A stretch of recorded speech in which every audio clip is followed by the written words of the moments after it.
Michaela Schifrin's game-changing reign at the top of the slopes when we go person to person. Tonight, who's responsible for the deadly blast at a Gaza hospital? And President Biden is in Israel as tensions in the region escalate. Then, what we're learning about an attempted drone attack against U.S. troops in Iraq. Tonight on the CBS Evening News.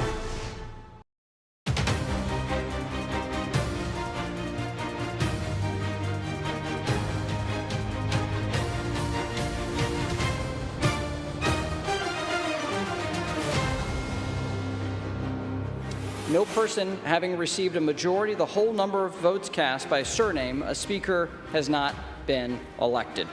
There are a number of people who are in tough districts who, with Jim Jordan as speaker, are even tougher districts. Justice must be done. But I caution this: while you feel that rage, don't be consumed by it. Hello, I'm Major Garrett in Washington. Welcome to America Decides. This, I think we can all agree on. When your chaplain warns you about your cacophony of chaos, you know you're in trouble. Those were the words of Margaret Kibben, chaplain of the House of Representatives, used this morning before the House, nominally run by Republicans, lurched toward another inconclusive vote to elect a speaker. The current Republican nominee, Jim Jordan, lost ground, falling 22 votes short of the necessary 217. This after falling 20 votes short yesterday. This is not what momentum looks like. Proving yet again to become Speaker of the House, you need to count votes better than you can spin reporters. Jordan's camp hypes well, but counts poorly. Twice as many Republicans now oppose Jordan's elevation as Speaker as supported Kevin McCarthy's ouster from the Speaker's office more than 2 weeks ago. The House has not functioned since McCarthy's dismissal. That means the party running the House is confused, impotent, and lost. You can be forgiven thinking, oh, just wake me when there's a speaker. I promise, we will. But first, the majority party must rouse itself from this directionless legislative daydream. Robert Costa and Scott McFarland join us now. Robert is CBS News' chief election and campaign correspondent. Scott is a CBS News congressional correspondent on Capitol Hill. And Scott, let's start with you. To the best of your ability, state for us the current state of play. Things are unmistakably going in the wrong direction for Jim Jordan in his pursuit of the speakership. The other Republicans who've defected from his camp have been pretty emphatic as the night began. He's going to lose more votes the next time this comes up to a ballot. We caught up with Jim Jordan a few moments ago. Let's take a listen to that, and I'll tell you what happens next. How long do you think this is going to go, Mr. Jordan? Till we get a speaker. Going to get back out there and vote tonight? I don't think we're going tonight. But I got to talk to Patrick about the schedule. So what are the concerns with Jim Jordan among those who voted a different way? Well, some of them are in very much purple districts, or districts that President Biden won in 2020, including suburban New York City, Detroit, California. And one of those New Yorkers, Anthony D'Esposito, told us that he doesn't like Jordan's voting record, among other things, that he headed the country towards a government shutdown before, was not on the right side of a vote on 9/11 funding. And these are not votes that are going to be easy to change, but there's also this other inescapable reality. There are more and more members over the past 48 hours talking openly, including to cameras, about their proposal that Speaker pro tem Patrick McHenry be given this job on a longer-term basis and that his portfolio should be broadened. Republicans have been speaking outwardly about this for quite some time, and now there are some Democrats jumping in, telling me that they might support Patrick McHenry getting the job, at least on a short-term basis, just to reopen the House, to get legislation flowing again, to ensure aid for Israel and Ukraine and no government shutdown. Major, I expect those calls to increase in frequency and volume tomorrow. Robert, you and I have talked about this. We've been reporting on it all week. What would you say, based on your reporting, is the current attitude and state of play with this idea of enlarging the powers of the temporary Speaker pro tem, Patrick McHenry? It's definitely, as Scott said, a fallback option people are looking at, but it has some constitutional and legal questions. What does it mean to be Speaker pro tem of the House? I mean, it's a it's a ministerial role meant for a crisis moment to facilitate the speaker election, and to expand its powers could be within the rules, but it could also be challenged when it comes to war powers, legislating, appropriating. And it would need Democratic buy-in. And as I've talked to Democrats, as I'm sure you have too, they would want some concessions before they would agree. They would. And this would be an open House floor vote like everything else. It'd be a very open vote. And Hakeem Jeffries, the Democratic leader, has been positioning himself as someone who's willing to listen to Republicans, but he's not going to approach first. He knows he's in the leverage position. Right. Scott, it is my sense in this idea of a fallback position, but of course Jim Jordan would have to withdraw and no one else seek the speakership, a lot of other things, but just focusing on the Patrick McHenry question for a moment, it's a conversation, but it strikes me as there would have to be some actual negotiations to commence before this really becomes something operative. True? Yeah, and it's going to involve a bipartisan coalition of Republicans and Democrats. And that's just going to rub any number of Republicans the wrong way at this moment in time, in which acrimony is palpable inside the Republican conference. There is this toxic stew, Major, of animosity, anger, and antsiness among House Republicans 2 weeks into this standoff. And cutting a deal with Democrats is just going to go over like a lead balloon with some number of members of the conference. I talked to 3 Jim Jordan supporters late today: Tim Burchett of Tennessee, Chip Roy of Texas, Byron Donalds of Florida, all of whom, Major, says Jim Jordan should go back on the floor, continue trying to push this towards a successful vote the way Kevin McCarthy did. But I got to tell you, Major, in this unique moment where you have this coalition of, in some cases, moderates opposing Jim Jordan, this opposition feels bulletproof. I mean, these opponents of Jim Jordan inside his own party are making the rounds here at the Capitol, doing interviews and championing their opposition. It doesn't feel like it's about to buckle anytime soon. For both of you, I want to play an interview I just got finished doing with Ken Buck, Republican from Colorado, in the Against Jordan column twice now, talking about what he thinks will happen to the prospects for Jim Jordan if there are more votes for him to be elevated as Speaker. Let's take a listen.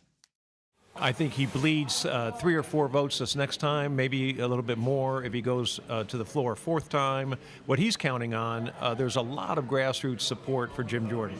So the phones are ringing and people are making demands, and there are a lot of members who have folded as a result of that. But more and more members are going to be able to say, I voted for him the first 2 times, now we have to move on and find a speaker. Robert, how does that strike you? Some members saying, look, I was a team player round 1. I was even a team player round 2. But I can't keep doing this. Does that strike you as something that is not just Ken Buck's opinion, but a plausible, likely scenario for this to play out? I think that's right. I also think it's interesting you got to sit down with Congressman Ken Buck of Colorado. I mean, he's an intriguing figure in all of this, someone who's been a face on the right wing of the conference for a long time, but has become somewhat of a truth teller about this process.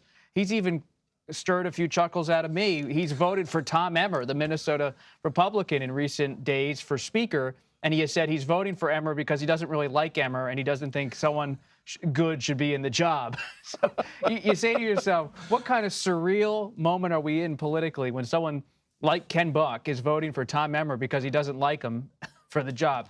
Because no one's really stepping forward. I still think, though, Tom Emmer is someone to watch right now. Could Tom Emmer, the majority whips, they're all waiting, as Scott was saying, to see, does Jordan go back to the floor for another round of political pain? But even in politics, there's only so much pain you can take. Kevin McCarthy got through more than a dozen ballots. But for Jim Jordan, if the writing's on the wall, when does he step away? No one wants to push Jordan out because of his political capital on the right. But if he eventually does step out of this race, I'm watching Tom Emmer beyond just the Patrick McHenry question, because at the end of the day, so many Republicans I've been speaking with, they would like a speaker, not just a speaker pro tem. Right.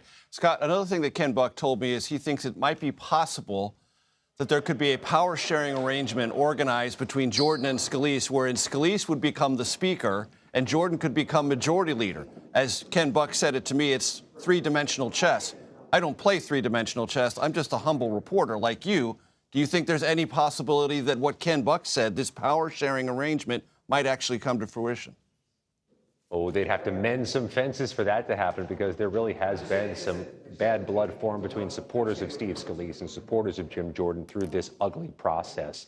And that's what's so pernicious about this standoff, and one reason why it may last quite a long time. The process itself, the tactics, have enraged some people here. Congressman Don Bacon of Nebraska's staff shared with me some text messages Bacon's wife received from some anonymous person trying to leverage her into convincing her husband to vote for Jim Jordan. You know, talk radio, conservative media started mobilizing their audiences to flood the phones of congressmen to get them to call and make them vote for Jim Jordan. That type of tactic is not going to be forgotten easily, even if Jim Jordan didn't singularly direct it. Some of Jordan's supporters may have their fingerprints on it, and you're going to have to mend that fence with Steve Scalise, with the defectors in the conference, and everybody here at the Capitol, all of whom have long memories. And Robert Costa, about 40 seconds left. Mending fences is work that, as Scott accurately points out, needs to occur, but I don't see or detect yet fence mending efforts. They're still trying to maneuver, and ambition is on full display. This is not just one party in the House GOP. It's numerous political fiefdoms. Five families, as we say. It's beyond even five families. That's a mafia term. This is numerous fiefdoms with crossover relationships, and it's so hard to. It's not even like that old phrase they use in politics, herding cats. Mm-hmm. Herding cats is easy. Compared to this. This is like reminds me of a game of Risk we used to do in our basement. Right. You'd have like 5 different boards at once. This is good luck to whoever gets the gavel. Game of Risk in the basement of Bucks County with Robert Costa. Brian Fitzpatrick's always welcome. He's from Bucks County. Sorry I missed that. I really am. Robert Costa and Scott McFarland, thank you very much. Next, we're joined by House Homeland Security Committee Chairman Mark Green to discuss, among other things, today's speaker vote, as well as the latest from Israel. You are streaming America Decides.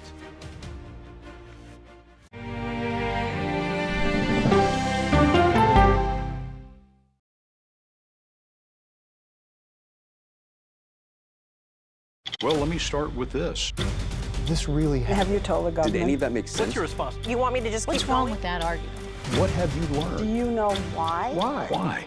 It's time for 60 Minutes, Sunday on CBS. An original documentary from CBS Reports. Since you started La Soup in 2014, do you have any sense as to how much food you've rescued from the landfill? We've rescued 4.5 million pounds. I can't even fathom how much food that is. And that's one little person in one little city in America. We're going to call this chicken piccata. We did 450 of these meals today. This is the exact dish that you and I are going to have. Yep. Oh, really good. Is it good? Mm-hmm. Having a plan of how to keep people fed should be in every single city. If we eliminated food waste, could we eliminate hunger? Yes. Eating Trash, now streaming on the free CBS News app. An original documentary from CBS Reports. You had a substitute teacher that was pretty popular. What was his reputation? Everyone loved him.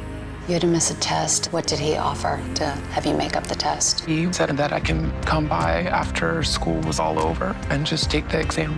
The blinds were down. He closed the door. The next thing I knew, he was right next to me. That's when I realized what was going to happen. Even if I wanted to scream at the top of my lungs, no one would hear me because no one was there. He told me that if I ever said anything to anyone, he would kill me, and he would kill my family. So I did it. Pledge of Silence, now streaming on the free CBS News app. He was there when the war in Ukraine started. Extreme history. It's a big moment. The extraordinary story behind Sean Penn's new Paramount Plus documentary, Superpower, when we go person to person. An original documentary from CBS Reports. AI is among the most world-changing technologies ever. Curing diseases, scientific breakthroughs, making lives better. They can help us with medical discoveries, scientific discoveries, doing better agriculture, having cures for things like Alzheimer's. It's also going to really transform the way we work. The uplifting potential of artificial intelligence is limitless. It gives you a friend, somebody to chat with 24/7 that is non-judgmental. He makes me feel loved and desired. And so are its downfalls. The problem with all this AI is that it's unpredictable and uncontrollable. The choices we make now will have lasting effects for decades, maybe even centuries. The ChatGPT revolution, now streaming on the free CBS News app. Why did you miss the moment? I'm not sure why they missed the moment. It doesn't look like Congress is doing anything. That's the role of Face the Nation, to focus on the issues at hand. That means a civil conversation with perspective.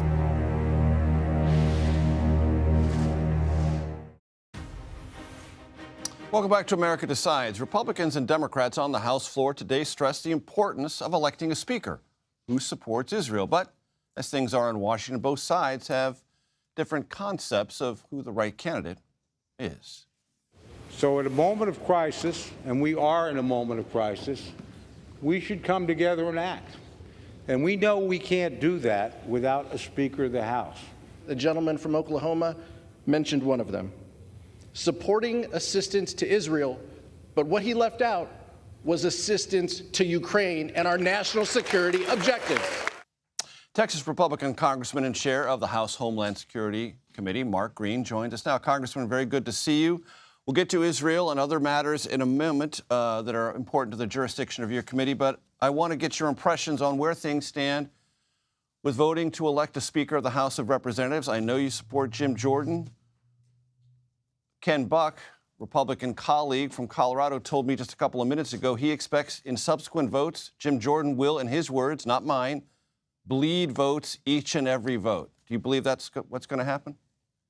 Well, first, Garrett, thanks for having me on the show. And I'm a proud Tennessee volunteer, not a Texan. So I just wanted to throw that out there. But look, what's going on the floor of the House right now and throughout the House is this process of coming out with a speaker. And it's ugly. And as you mentioned in your previous monologues, there are various sections of our conference. We don't work like they do, robotically following the leader. We have independent thought, and we have guys who represent different districts, and they're all, trying to pick the best person for them and for their district. It's challenging, but we will get it done. And I think Jim Jordan will be the speaker. When do you think that will occur? Well, hopefully tomorrow. If it were me, I'd be voting tonight and continuing to vote. That's kind of how Kevin did it in January, and I think that's the best way to go. But they've chosen to work the noes this afternoon and this evening, and hopefully they'll get enough across the finish line for tomorrow. What does it tell you that they worked the noes last night and there were more of them today than there were yesterday? Well, they actually moved it, the total number. You're right. He picked up a couple of them and was expecting a few others. And again, there are protest votes. People have to say, I voted initially no, and then, he's the guy, that's who it's going to be. So then they changed their vote the other way. There were a couple of people who did that too. So they're just going to continue to work them. One of the things you have to remember too is Jim Jordan is more popular than McCarthy in most districts in the country, more popular than Joe Biden, and more popular than Hakeem Jeffries. So if you do the popularity contest, approve, disapprove, Jim Jordan's, and so those folks are calling their congressman and tell them, hey, we like Jim. Do you have any support at all, or can you imagine yourself ever supporting a move to temporarily enlarge the powers of the Speaker pro tem?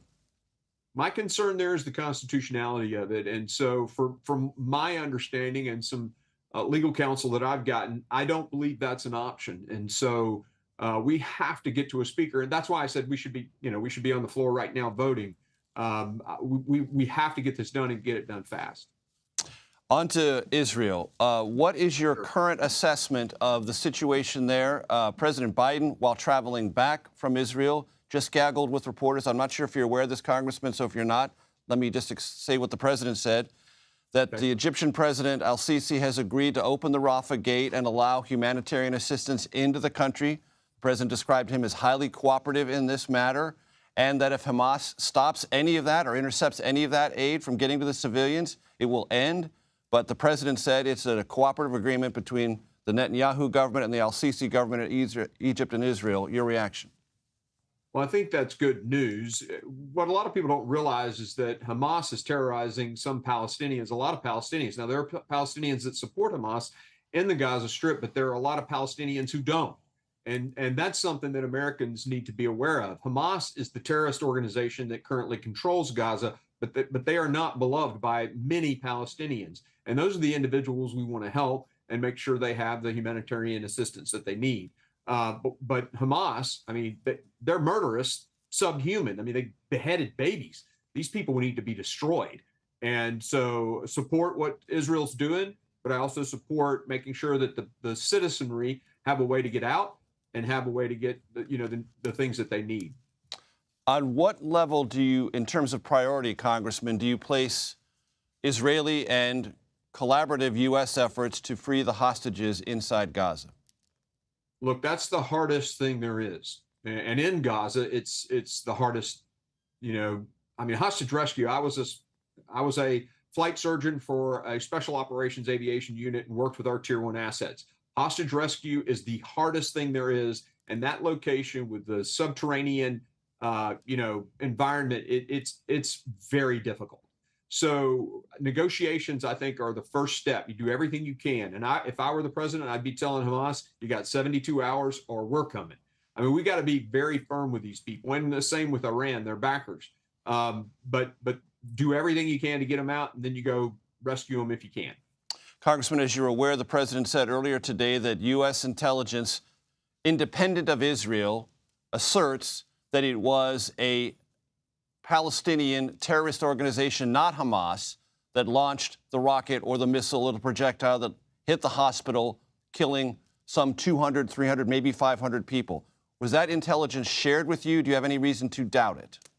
I've seen the videos on sort of the backside of it. And yes, I have seen both from my friends, when I was in the special operation community, I have friends that are still in the IDF, and they've sent me video, and I've seen what our government has. And so I'm 100% certain this was not Israel. This was an errant rocket that probably potentially hit some ammunition supply areas.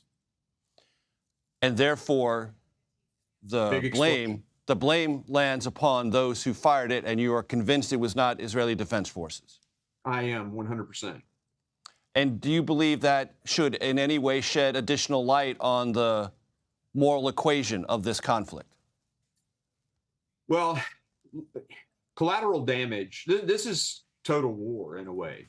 I mean, and we haven't fought total war in a really long time. I mean, Americans tend to, not think of it the way it was back in World War II.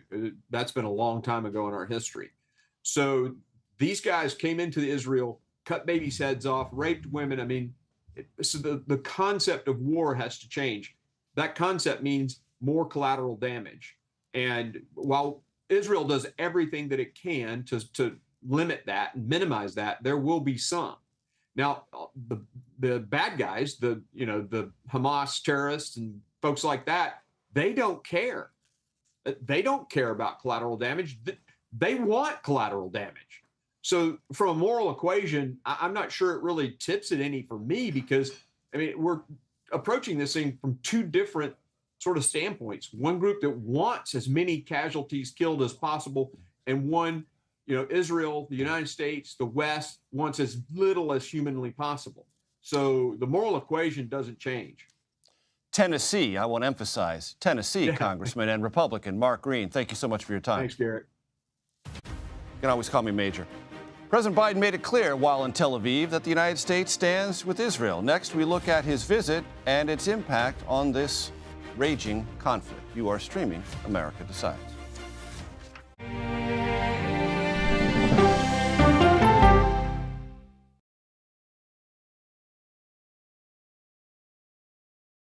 Our story's just begun. Why did you want to share your story? Water up this high?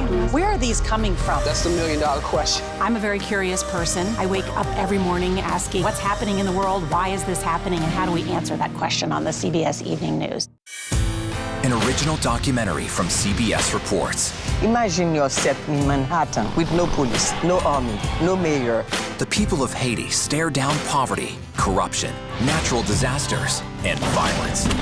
90% of the guns that are used by gangs in Haiti are American guns. But with an unbreakable spirit and eternal optimism. There are days where I cry, but we can't be discouraged. We still believe in Haiti. They're still able to look ahead with hope. Haiti is on the brink of transformation, a radical shift. Haitians are coming together and saying things must change. Fighting for Haiti, now streaming on the free CBS News app. We aim every night to be factual and fair. That's our goal. An original documentary from CBS Reports. Controversial Congressman George Santos. Why won't you answer our questions? How did he manage to get elected? Thank you very much, and God bless you, and God bless the USA. George Santos' campaign was a campaign of deceit, lies, fabrication. And who is he, really? I knew him as Anthony DeVolder from Queens. Really, who he is, he's a fraud. I compare him to the Tinder swindler. From people who know him, the truth, the facts, the lies. He would say that he was worth $100 million. It's an incredibly cynical episode in American politics, beyond satire. Had you ever seen anything like this? No, and I hope I never see it again. Campaign of Deceit, now streaming on the free CBS News app. Since childhood, she never stopped reaching for the skies. Now she's spent more time in space than any other American. I like being a part of something bigger than me. Peggy Whitson's extraordinary career as a history-making astronaut when we go person to person. Feel the forecast on the CBS Evening News with Norah O'Donnell.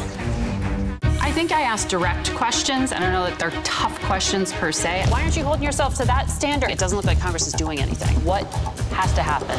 That's the role of Face the Nation, to focus on the issues at hand. And that means a civil conversation with perspective.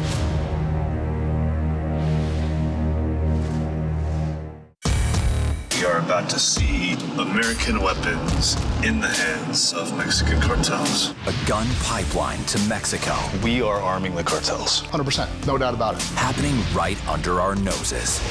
Who's doing something about this? Nobody. A CBS Reports exclusive. Most Americans have no idea that we are effectively arming the enemy next door. This is the story the American people need to know. Arming cartels, now streaming on the free CBS News app.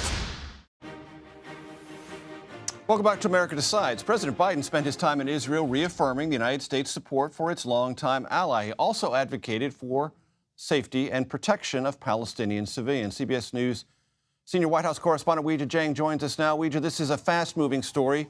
I understand you have developments at the White House about an Oval Office address from the president forthcoming.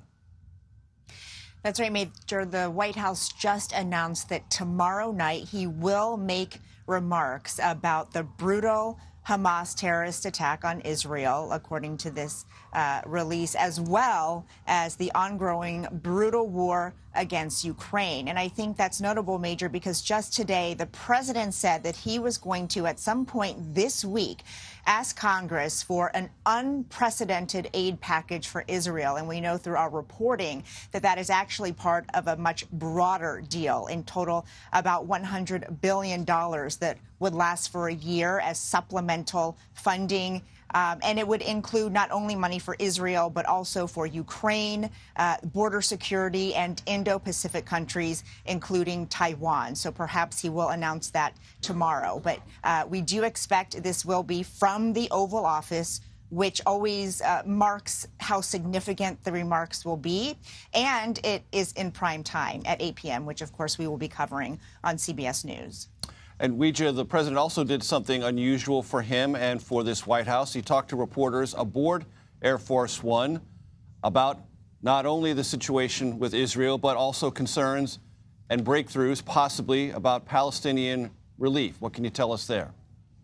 Yeah, this is the first time President Biden visited the press cabin with on-the-record remarks, which again tells us how important it was for him to get this message out. And he announced that the president of Egypt, al-Sisi, agreed to open the humanitarian corridor to allow up to 20 humanitarian aid trucks in to bring supplies to Gaza.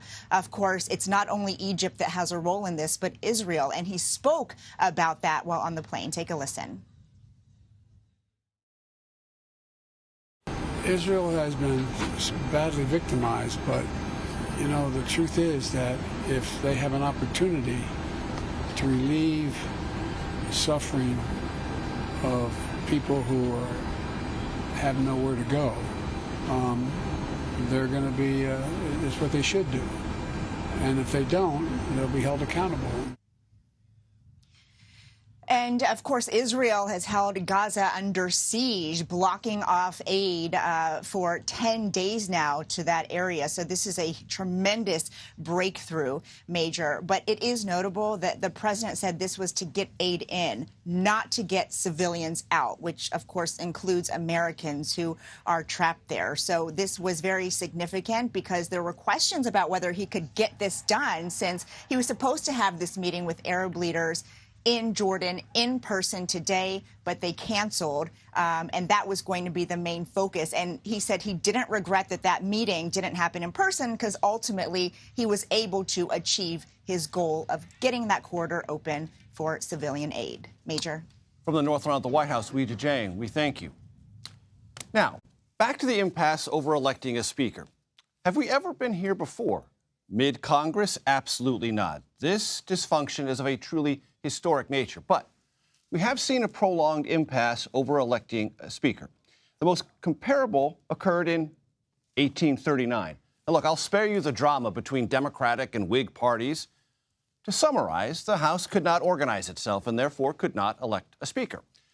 A frustrated member of the House, former President John Quincy Adams, yes, he served in the House after being president, declared himself, quote, chairman of the House of Representatives.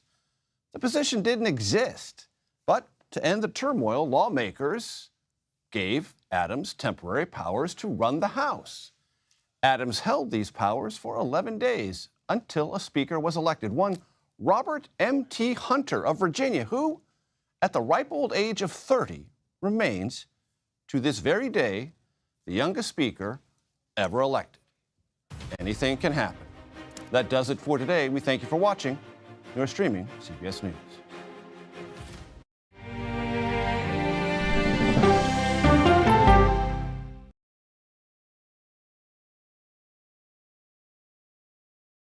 On Face the Nation, the way to learn is to listen. We may have a recession. Listening to how someone explains themselves is so key.